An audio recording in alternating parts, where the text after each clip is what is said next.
par la voix à notre prochaine conférencière, Karine Côté, qui est enseignante en prévention à l'ITAC, l'Institut de technologie agroalimentaire du Québec.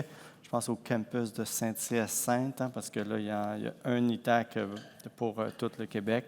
Donc, à venir nous entretenir sur « Former pour assurer la pérennité ». Alors, à toi, Karine. Puis, je vais attendre ton cue pour la collaboration que tu m'as demandé. Merci beaucoup. Bon, puis tiens, toi, tu en as au pouvoir baisser ça. Voilà. Excellent, merci. Alors, bonjour à tous. Donc, tel que mentionné, je m'appelle Karine. Je suis enseignante en prévention à l'ITAC, à l'Institut de technologie agroalimentaire du Québec. Et de plus, je fais les formations de secouristes en milieu de travail, donc le volet CNESST. Donc, j'enseigne le RCR et tout ça, là, tout ce qui est relié. Alors, pour ceux et celles qui ne connaissent pas l'ITAC, donc, on a la chance d'enseigner dans une formation DEC, donc un processus, un cursus de 3 ans, donc, qui nous permet d'avoir, je voyais de mes collègues aussi, là, avec des vêtements, techniques de production animale, gestion et exploitation de l'entreprise agricole, techniques de production en horticulture, agro-environnementale, j'en passe, bien sûr. On a des formations en AEC, des nouvelles formations qui s'offrent. On a aussi plusieurs formations continues, donc, puis des formations continues en devenir aussi. Et on a des formations qui sont spécifiques à des entreprises. Certaines entreprises viennent nous mandater, nous voir pour créer pour eux des entreprises, des formations. Ça serait mieux. Alors, en commençant avec vous, j'aimerais vous présenter une vidéo, en fait, une vidéo de M. Chalifou. Je crois que la majorité d'entre vous connaît M. Chalifou. Alors, je laisse la vidéo. Le monde change, le changement climatique, les consommateurs changent, tout change. Le bien-être animal, très important, le bien-être humain aussi. Donc, le monde est en train de changer. Et il faut adapter les métiers, il faut adapter l'enseignement, il faut tout adapter, puis surtout ne pas oublier de s'amuser avec ça. Donc, pour quelle raison je présente cette vidéo-là en début de présentation? C'est en fait parce que j'adhère parfaitement au discours qui est mentionné par M. Chalifou, s'adapter à ce qui est nouveau. Donc, je crois que la formation se doit d'emblée de porter cette ligne directrice-là. Alors, les sujets que je désire discuter avec vous aujourd'hui, c'est bien sûr, dans un premier temps, définir certains termes pour qu'on puisse ensemble avoir la même vision. Dans un deuxième temps, on va regarder qui sont les responsables d'une formation pérenne. Et enfin, c'est quoi une formation pérenne? Alors, premier terme à définir, donc, qu'est-ce que c'est que former? Je crois que tout le monde parmi nous, on est capable de savoir ce que c'est. Cependant, on va lire celle-ci, faire acquérir à quelqu'un un niveau intellectuel, culturel, etc., en développant certaines connaissances, habitudes, manières, qualités. Donc, on peut dire qu'il s'agit d'éduquer, de former, de façonner. Donc, moi, j'adore l'idée du casse-tête, puis je pense que plusieurs de mes collègues aussi aiment ça, parce que justement, on a des connaissances, on a des compétences, on a des aptitudes. Il s'agit tout simplement de venir construire à nouveau, rajouter des pièces à notre casse-tête. Enfin, Monsieur Denis, c'est là que votre collaboration s'installe. Je vais vous demander de lire cette définition maintenant qui parle de termes de pérennité en lien avec la formation. Voyez-vous bien? Oui, je vois bien. Je me demande déjà si le micro est ouvert. Mais là, je cherchais l'UQAM. Moi, je connais l'UQAM parce que je suis diplômé de l'UQAM. Bon, selon l'UQAM, l'apprentissage pérenne est défini comme toute activité d'apprentissage entreprise à tout moment de la vie, dans le but d'améliorer les connaissances, les qualifications et les compétences dans une perspective personnelle, civique, sociale et ou liée à l'emploi. L'apprentissage pérenne consiste également à offrir une seconde chance pour mettre à jour ses compétences de base et à offrir des possibilités d'apprentissage à des niveaux plus élevés. Cela signifie que les systèmes traditionnels doivent être modifiés de manière à être plus ouverts et flexibles afin d'être réellement adaptés aux besoins des apprenants ou des apprenants potentiels. Exactement. Alors, je ne sais pas s'il y a des mots parmi cette définition qui vous interpellent. pour ma part, j'aime beaucoup lorsque je peux lire justement que les systèmes traditionnels se doivent d'être modifiés. Hein, j'ai la chance souvent d'enseigner à des jeunes cohortes, puis le système magistral qui existe et qui existait, il existe encore bien sûr, est-ce qu'on doit adapter un peu ce système magistral-là? C'est des éléments qu'on doit réfléchir en tant qu'enseignant. Alors, une formation pérenne, bien sûr, ça va engendrer quoi? Ça va engendrer une pérennité au niveau de l'entreprise, ça c'est sûr et certain. Ça va engendrer une pérennité des compétences ainsi que des connaissances. Car ici, je crois qu'il y avait 3 de personnes qui étaient dans l'enseignement. Par main levée, là, c'était, si je vois, merci. Merci. Cependant, les autres également, je suis certaine que vous avez à former dans le cadre de vos fonctions, des collègues, vous avez à former sur le terrain aussi. Fait que tout le monde parmi nous, là, c'est important peut-être de regarder certaines petites notions. Alors, qui sont les responsables d'une formation pérenne? Donc, selon vous, c'est qui les responsables? Donc, mon petit, il était parti, il y avait un petit sondage que je faisais, mais en fait, les responsables qu'on va discuter aujourd'hui, c'est l'apprenant, en fait, et bien sûr l'enseignant, qui est aussi le formateur, bien sûr. Donc, on aurait pu aussi aller un peu plus large en disant qu'il s'agit des aides pédagogiques dans les instituts, qu'il s'agit des maisons d'enseignement, mais on va vraiment s'attarder aux responsables, qui sont ces deux personnes-là qu'on va parler. Moi, j'enseigne à l'Institut de technologie agroalimentaire, puis parfois, il y a des parties, hein, on ne se le cachera pas. Donc, j'arrive le vendredi matin parce que les parties sont souvent le jeudi. Donc, j'arrive et puis, là, ce n'est pas à ce moment-là qu'il va avoir la capacité là, de peut-être apprendre amplement. Donc, si on regarde ici les facteurs qui favorisent justement l'apprentissage, on en a plusieurs selon justement Jordan, qui est un spécialiste en la matière.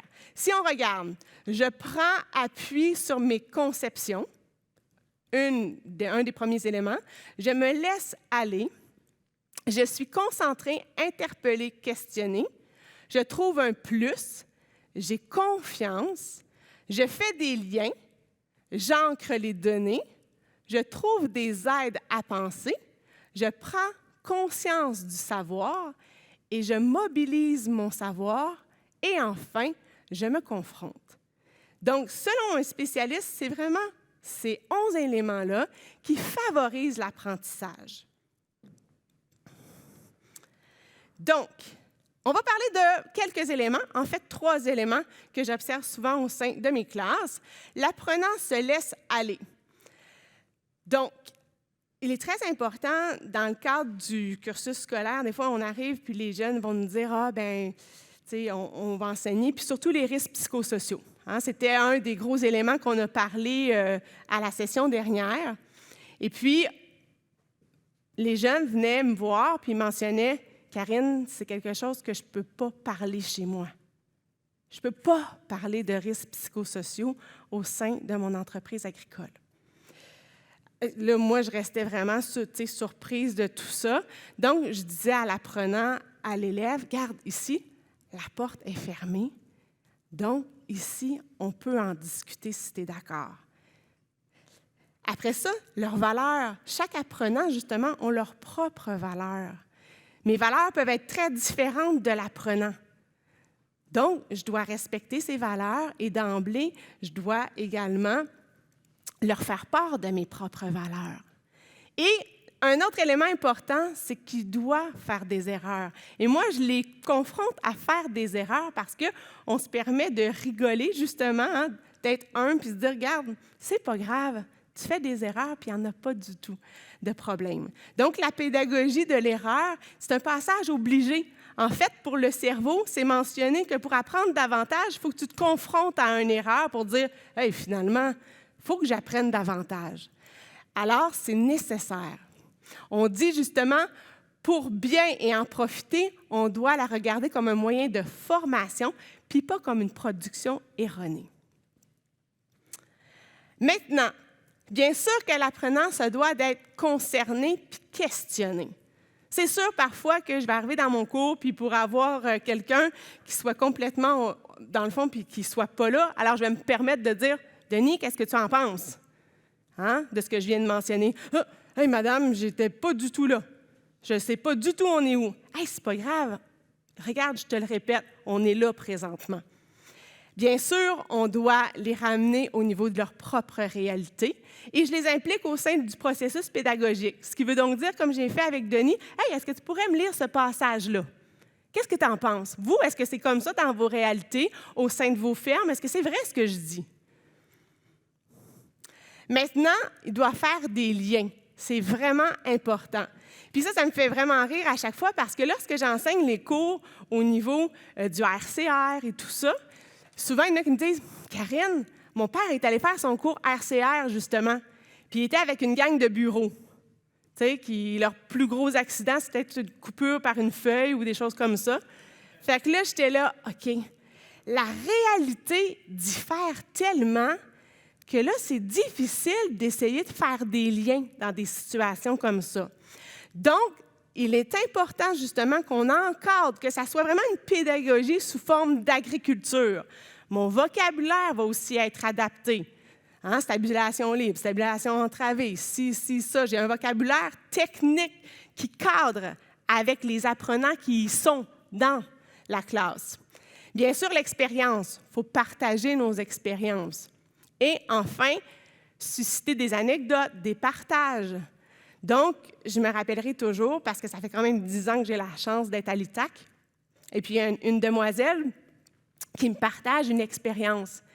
Elle me mentionne, « Karine, au sein de mon entreprise agricole, il y a eu une amputation. Puis, il a fallu mettre un garrot, mon père il a réagi, il a mis un garrot, puis là, je l'écoutais, là, mais la demoiselle, elle me racontait ça comme si c'était hier. Donc, imaginez ses collègues de classe. « Hey, c'est vrai, là. C'est vrai que ça peut arriver, là. Aïe, aïe, je n'ai-tu un garrot, moi? Hey, je n'ai pas de garrot. » De là, toute la réflexion qui s'enclenche en partageant des anecdotes ensemble. Enfin, l'enseignant et l'apprenant ont, eux, des tâches. On a vu la roue, tantôt, de l'apprenant. Bien, moi, en tant que formatrice, enseignante, il faut que je travaille sur cette roue-là. Donc, vous connaissez peut-être M. Henri Boudreau, qui est vraiment un spécialiste à l'UQAM en enseignement. C'est lui qui a créé le pourtour de la roue. Donc, si on regarde justement avoir confiance, qui était un des éléments fondamentaux de l'apprenant, bien, pour que celui-ci ait confiance, je dois mettre à sa disposition de l'apprenant les ressources didactiques nécessaires aux apprentissages. Et c'est ce qu'on parlait tantôt ensemble, M. François, on parlait de ça. Est-ce que je vais leur fournir un gros livre qui va avoir tout à l'intérieur les éléments théoriques, les notions, ou je vais leur fournir un mannequin qui convient, un défibrillateur. Donc, il faut que j'ai une panoplie d'éléments qui vont les amener à avoir, justement, à acquérir la compétence. L'enseignant a un rôle aussi hyper important, ou le formateur de toutes sortes. Il doit créer une formation qui assure la pérennité. Puis une formation qui assure la pérennité, selon encore une fois M. Boudreau, c'est une formation qui cadre avec plusieurs types de savoirs. Une formation se doit d'avoir du savoir-faire et du savoir-être. C'est obligatoire pour qu'on puisse quoi? Créer des individus compétents. Si on néglige un élément de cette sphère pédagogique-là, notre individu ne sera pas compétent, mais il va être connaissant, il sera exécutant ou il sera performant. Pour assurer une pérennité, il faut que notre individu soit compétent. Donc, si on parle de l'amalgame de savoir, du savoir, tout le monde, c'est des connaissances. Donc, j'apprends dans mes cours de santé-sécurité, de secourisme, c'est quoi la fibrillation auriculaire. Donc, je leur donne plein d'informations là-dessus, des connaissances. Par la suite, je vais dire, pour contrer la fibrillation auriculaire, vous avez besoin d'un défibrillateur. Bien, le défibrillateur, l'individu, va devoir effectuer du savoir-faire, est-ce que tu es en mesure d'ouvrir le défibrillateur, d'installer le défibrillateur? Par la suite, tu vas devoir me démontrer du savoir-être. Est-ce que tu es minutieux? Est-ce que tu es capable de suivre tous les éléments du protocole dont je te parle? Fait qu'il y a un savoir-être associé à ce savoir-être, de savoir-faire et ce savoir-là tout court. Et ainsi, on réussit à faire des individus compétents. C'est une sphère à laquelle, là, moi et mes collègues, on se base toujours. Est-ce que j'ai trop de savoir? Le savoir-être est extrêmement difficile à évaluer parce qu'il y en a qui naissent hyper, peut-être dynamiques. Il y en a qui sont moins dynamiques, plus introvertis, fait que c'est difficile d'évaluer un savoir-être. Le contexte, ça, c'est fort intéressant. Donc, ça dit que c'est l'ensemble des circonstances particulières dans lesquelles s'insère une action. Donc, si j'insère mon savoir durant un cours de 1 heure, lumière fermée, PowerPoint à l'appui, c'est sûr que, en général, puis c'est pas pour être méchante ce que je dis là, mais c'est sûr que la majorité des gars dorment. Désolée, mais c'est la réalité, OK? Il va y avoir les filles un peu qui vont être animées, qui vont peut-être un petit peu... Il faut adapter la pédagogie pour nos garçons, ça, on va voir ça aussi. Donc, quel contexte que je peux utiliser pour essayer de véhiculer tout ce savoir? C'est vrai, c'est pas vrai, ça rit, ça parle. Pas vrai, vrai? Oui, je vois des oui. Alors, quels sont les contextes que je peux utiliser en tant que formateur pour ainsi stimuler mes apprenants? Et ça, c'est une question que j'ai faite aux étudiants. Des fois, on a des sondages, puis je leur parle d'emblée. Il y en a beaucoup qui vont me dire que c'est la technologie. L'utilisation des téléphones, comme vous faites de plus en plus, on le fait dans le cadre de nos cours, puis c'est super motivant. Bien sûr, le contexte agricole. Ça va de soi, c'est ce que je disais tantôt au niveau de la formation. Des mises en situation. « Hey, viens, on va l'essayer. On va le faire. Hey, j'ai une amputation, là. J'ai plus de jambes. J'achète des faux doigts, j'achète des faux bras que je mets par terre. Puis let's go, on va l'essayer. » Des jeux. Maintenant aussi, le plaisir, l'aspect émotionnel. Et enfin, des concours aussi. Donc, je vais parler de 2 contextes de façon plus spécifique. Le contexte émotion. Selon Tardif 97, celui-ci nous dit que nous savons que la motivation d'un apprenant est très étroitement associée à des émotions et que celles-ci exercent une grande influence sur son engagement, sa participation et sa persistance dans la tâche. Donc, ils doivent être motivés, enjoués, puis on va justement regarder les tableaux de nuances des émotions au sein d'une formation. Donc, on a de la joie, de la colère, de la peur, de la tristesse, vous les voyez tous. De toute évidence, j'essaie de situer mes apprenants dans la joie puis dans la confiance. Donc, je veux que dans la joie, si on regarde, qu'ils soient heureux, qu'ils soient animés. Éblouis, ça serait peut-être exagéré, mais qu'ils soient justement vivants, passionnés. Confiance, on va parler de inspirer, optimisme. Parfois, cependant, ça peut aussi être intéressant de les rendre quelquefois mal à l'aise, de laisser entrer le mal à l'aise au sein de la pédagogie, au sein de la formation. Pourquoi? Pour les amener plus loin, pour engendrer une réflexion. Et de là vient aussi un autre contexte fort intéressant. Je me rends compte que je parle vite, mais bref, avez-vous des questions présentement? Tout va bien? Oui, merci. Donc, je vais vous parler justement, et vous le connaissez sûrement.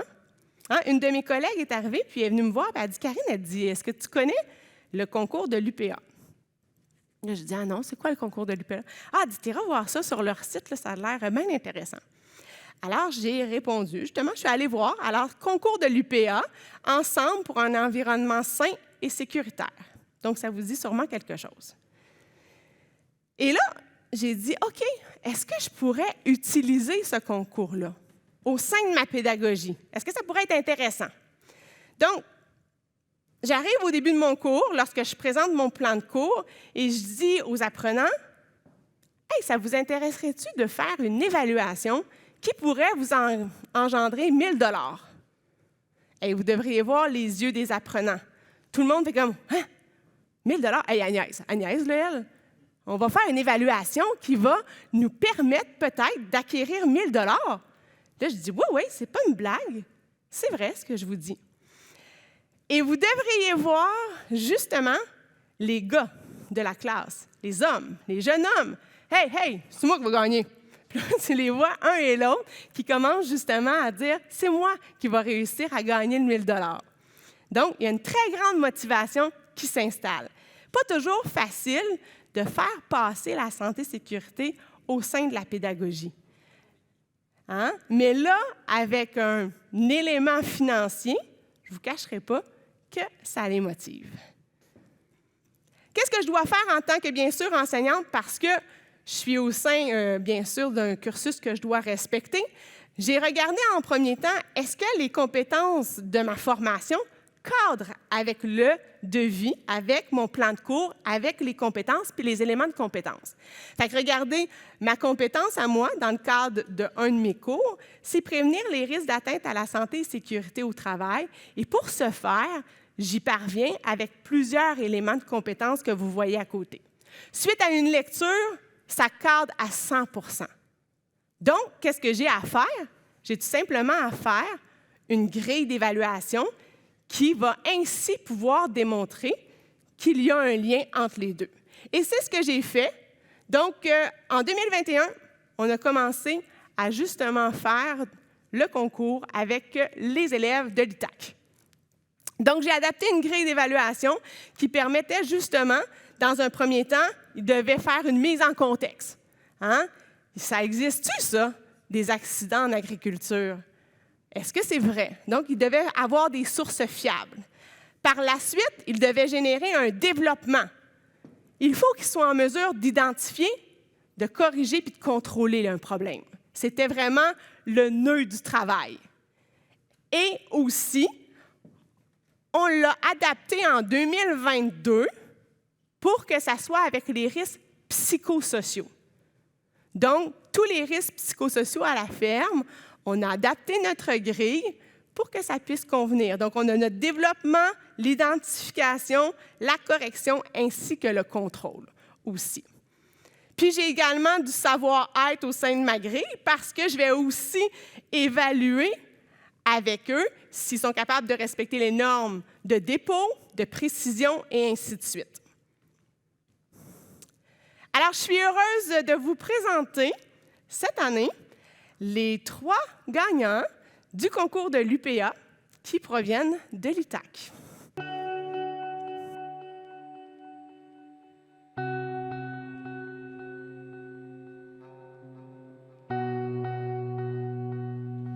Ouf, grosse journée.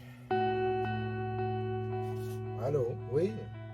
Ah oui, je te l'avais dit, à soir je peux. À soir je suis là. Oui, je l'ai dit. Mais je m'en fous. C'est bon. Salut.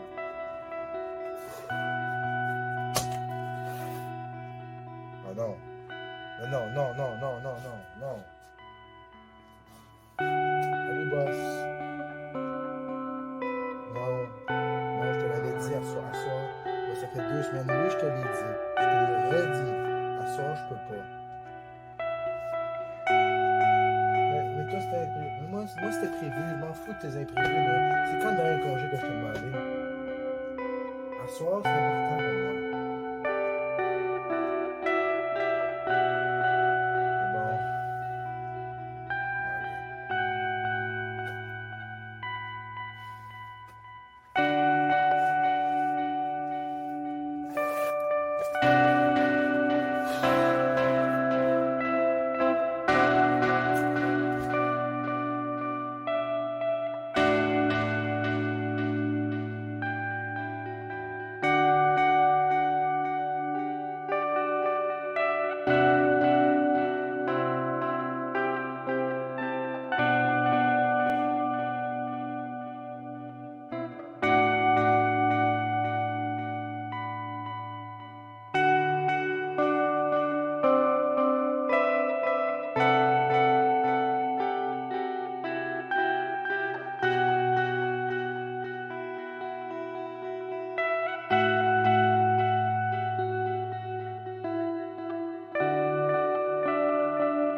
Salut Kat, qu'est-ce qu'on fait aujourd'hui? Salut Pierre, je suis contente de te voir. Là, aujourd'hui, on a vraiment plein d'affaires à faire. On a vraiment une grosse journée. Il faut beder les veaux, il faut nettoyer la chienne. On a du foin, il y en a partout. Il faut changer les tétines des vaches parce que ça marche pas en tout. Le vétérinaire va passer. Puis on a on a du proaction à faire parce que la fille, elle vient de même. OK. Fait que c'est ça. Catherine, je suis en train de préparer la visite. Il me manque la date de vélage de Bernie. Elle serait vélée il y a 93 jours. Brookside, elle serait vélée il y a 54 jours. Il y a plusieurs vaccins qui ne sont pas rentrés non plus. Sais-tu si ça a été fait? Je vais aller vérifier ça, Josiane. Parfait.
Donc, c'est sûr qu'en travaillant comme ça, à créer, comme je viens de mentionner, des vidéos de la sorte, bien, ça leur permet vraiment d'impliquer leur famille, puis de permettre peut-être de semer, ce serait le bon terme, de l'espoir, d'autres éléments, une ouverture d'esprit qui peut-être, à certains endroits, n'est peut-être pas présent. Alors, en terminant, bien, de toute évidence, je suis vraiment en accord avec cette affirmation. La formation, ça assure la pérennité selon, bien sûr, certaines conditions. On doit connaître les rôles associés justement aux responsables. On doit façonner des formations qui ont un amalgame de savoir, puis on doit utiliser des contextes adaptés. Mais enfin aussi, il ne faut pas oublier qu'il faut saisir les opportunités. Donc, un concours de la sorte, c'est vraiment une opportunité hors pair pour essayer de faire rayonner dans les yeux des jeunes la prévention. Parce que c'est difficile à passer, je ne vous le cacherai pas, là, j'enseigne depuis 10 ans, fait que la prévention, ce n'est pas leur élément favori. Là. Fait que comme ça, on les suscite l'intérêt, puis bien sûr, d'avoir un beau sourire, d'avoir du plaisir, c'est important aussi. Et également, j'ai un petit discours de M. Gadebois. Bonjour, mon nom est Jonathan. Je suis copropriétaire de la ferme Gadebois. On est situé à Saint-Barnabé-Sud, en Montérégie. On est producteur de fraises, de maïs sucré, de grande culture et on est aussi transformateur et on fait de la commercialisation à la ferme de nos produits. Aujourd'hui, je suis là pour me positionner face à l'affirmation suivante que la formation assure la pérennité des entreprises. Pour moi, cette affirmation est évidente, elle est vraie. Surtout si on la prend d'un niveau de santé-sécurité au travail. À la somme de ma formation à l'ITA en gestion-exploitation d'entreprises agricoles et à l'Université Laval en agroéconomie, nos cours nous ont toujours sensibilisés là, aux risques dans le milieu agricole qui sont assez élevés, puis nous ont bien instruits sur quels sont les risques et quelles sont les stratégies qu'on doit apporter pour pouvoir minimiser ces risques-là, diminuer l'incidence aussi qu'ils peuvent avoir sur l'entreprise. Donc, voilà un bon aspect. Sinon, d'autre part, on a aussi plusieurs enjeux qui sont touchés par cette affirmation-là, des enjeux qui sont actuels et futurs, comme la main-d'œuvre, la sécurité de la main-d'œuvre sur nos entreprises. Mais le fait d'avoir passé par de la formation, d'avoir été éduqué sur c'est quoi les risques, ça nous permet de connaître ces derniers, de savoir aussi les communiquer à nos employés, de leur expliquer quels sont les facteurs de risque sur une entreprise.